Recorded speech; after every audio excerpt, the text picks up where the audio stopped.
Present జనరేషన్‌లో ఇలాంటి movies రావడం అనేది చాలా గ్రేట్ థింగ్ అనే చెప్పాలండి. అండ్ ఇలాంటి మూవీస్ రావాలి కూడా కంపల్సరీగా.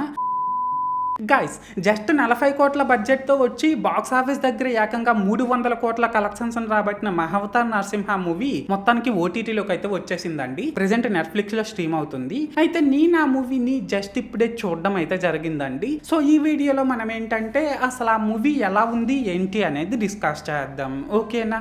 అయితే ఇక్కడ ఫస్ట్ ఆఫ్ ఆల్ ఈ మూవీలో స్పాయిలర్స్ లేకుండా బేసిక్‌గా స్టోరీ లైన్ ఏంటంటే గైస్ హిరణ్యకశిపుడు కొడుకైనటువంటి ప్రహ్లాదుడి గురించి శ్రీ మహావిష్ణువు నరసింహావతారం రూపంలో వస్తాడనమాట. అయితే ఇక్కడ ఏంటంటే గైస్ తను అలా ఎందుకు వస్తాడు అండ్ అంతేకాకుండా ప్రహ్లాదుడు భక్త ప్రహ్లాదుడిగా ఎలా మారతాడు ఇలాంటివన్నీ కూడా మనమైతే మూవీలో చూడాల్సి ఉంటుంది. సో మొత్తానికి అర్థమైంది కదా స్టోరీ లైన్ ఏంటి అనేది. అయితే ఇప్పుడు ఈ మూవీలో నాకు కనిపించిన ప్లస్ పాయింట్స్ ఏంటంటే గైస్ ఈ మూవీకి పెద్ద ప్లస్ ఏదైనా ఉంది అంటే అది స్టోరీ నెరేషన్ అనే చెప్పాలండి. ఎందుకంటే ఇందులో చాలా విషయాల గురించి లైక్ హిరణ్యకశిపుడు ఎలా పుట్టాడు, ఎందుకు పుట్టాడు, ఎప్పుడు పుట్టాడు, తనకు ఉన్న వరం ఏంటి అండ్ అంతేకాకుండా వరహావతారం గురించి, నరసింహావతారం గురించి, ప్రహ్లాదుడు గురించి ఇలా మనకు తెలియని చాలా విషయాల గురించి ఇందులో చాలా క్లియర్ గా చెప్పారనమాట. అలాగే స్క్రీన్ పై వరహావతారం కనిపించే సీన్సే గానీ అండ్ సెకండ్ హాఫ్ లో శ్రీ మహావిష్ణువు కనిపించే సీనే గానీ అండ్ క్లైమాక్స్ ఎపిసోడే గానీ ఇవన్నీ కూడా టాప్ నాచ్ లో ఉన్నాయనే చెప్పాలండి. నిజం చెప్పుకోవాలంటే గైస్ ఈ సీన్స్ వచ్చేటప్పుడు మనకైతే కంపల్సరిగా గూస్ బంప్స్ వస్తాయండి. అంత బాగా డిజైన్ చేసుకున్నారనమాట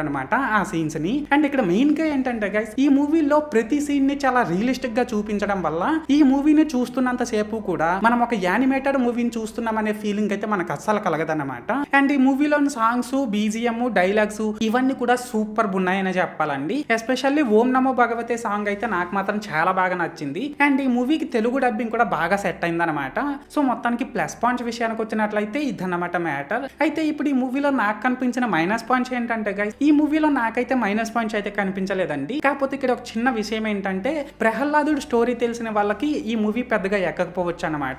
సో మొత్తానికి ఇదన్నమాట మ్యాటర్. అయితే ఇక్కడ ఓవరాల్ గా ఏంటంటే గైస్ ఈ మహావతార్ నరసింహ మూవీ బాగుందా బాగాలేదనేసి అంటే మూవీ అయితే చాలా బాగుందండి. అండ్ ఇక్కడ ఇంకో విషయం ఏంటంటే గైస్ ప్రెజెంట్ జనరేషన్ లో ఇలాంటి మూవీస్ రావడం అనేది చాలా గ్రేట్ థింగ్ అనే చెప్పాలండి. అండ్ ఇలాంటి మూవీస్ రావాలి కూడా కంపల్సరిగా. అండ్ నేను ఈ మూవీకి 5కి 4.25 రేటింగ్ ఇస్తున్నా. సో మీరు కూడా ఒకవేళ ముందే ఈ మూవీని చూసినట్లయితే మీరు ఈ మూవీకి ఎంత రేటింగ్ ఇస్తారో అది కామెంట్ సెక్షన్ లో చెప్పేయండి. అండ్ మీరు ఇంకా ఈ వీడియోని లైక్ చేయకపోతే వెంటనే లైక్ చేసేసి కింద హైప్ అని వస్తుంది దాన్ని కూడా కొట్టేసి మన ఛానల్ వెంటనే సబ్స్క్రైబ్ చేసుకొని నన్ను కొద్దిగా సపోర్ట్ కూడా చేసేయండి. ఓకేనా?